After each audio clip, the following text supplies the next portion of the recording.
സഞ്ജുവിൻ്റെ സിക്സാണ് ഇപ്പോൾ സോഷ്യൽ മീഡിയയിൽ തരംഗമായിരിക്കുന്നത്. രാജസ്ഥാൻ ടീം ഇപ്പോൾ സഞ്ജുവിൻ്റെ സിക്സ് ഷെയർ ചെയ്തിട്ടുണ്ട്. സ്റ്റേഡിയം കടന്ന് സഞ്ജുവിൻ്റെ സിക്സ് ചെന്ന് പതിച്ചത് കാറിൻ്റെ ഗ്ലാസ്സിലേക്കായിരുന്നു.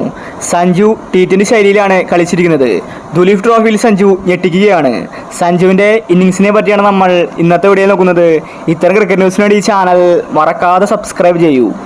സഞ്ജുവിനെ ഇനി ടീമിലേക്ക് വിളിക്കില്ലെന്നാണ് കരുതിയത്. അവസാനമാണ് സഞ്ജു ദുലീപ് ട്രോഫിയുടെ ടീമിലേക്ക് എത്തിയത്. സഞ്ജുവിനെ എടുത്തത് വെറുതെയായില്ല. സഞ്ജു തൻ്റെ കഴിവ് തെളിയിച്ചു കഴിഞ്ഞു. സഞ്ജു സിക്സർ വായിക്കുന്നത് കണ്ട് എതിർ ടീം പോലും ഒന്ന് ഭയപ്പെട്ടിരുന്നു. സഞ്ജുവിൻ്റെ ടീം തോറ്റെങ്കിലും സഞ്ജുവിൻ്റെ സിക്സാണ് ഇപ്പോൾ ക്രിക്കറ്റ് ലോകത്ത് തരംഗമായിരിക്കുന്നത്. തിലക് വർമ്മ പോലും 193 ബോളിൽ നിന്നാണ് സെഞ്ചുറി അടിച്ചിട്ടുള്ളത്. എന്നാൽ സഞ്ജുവിടെ വ്യത്യസ്തനാണ്.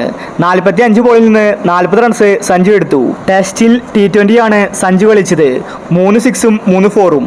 സഞ്ജുവിൻ്റെ കളി മികവ് ഇപ്പോൾ ക്രിക്കറ്റ് ലോകത്ത് മൊത്തം ചർച്ചയായിരിക്കുകയാണ്. ബംഗ്ലാദേശ് T20 സഞ്ജു ഉണ്ടാകുമെന്നത് ഉറപ്പായിരിക്കുകയാണ്. ഗംഭീർ സഞ്ജുവിന്റെ കളി കണ്ട് സഞ്ജുവിനെ അഭിനന്ദിച്ചിരിക്കുകയാണ്.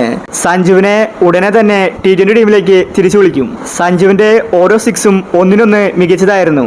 ഒരു സിക്സ് സ്റ്റേഡിയത്തിന്റെ മേൽക്കൂരയിലേക്ക് എത്തിയപ്പോൾ മറ്റൊരു സിക്സ് പുറത്തേക്ക് എത്തി. കാറിന്റെ ചില്ല് വരെ തകർത്തു. അപ്പോൾ സഞ്ജുവിന്റെ കളിയെ പറ്റി നിങ്ങളുടെ അഭിപ്രായങ്ങൾ താഴെ കമന്റ് ചെയ്യുക.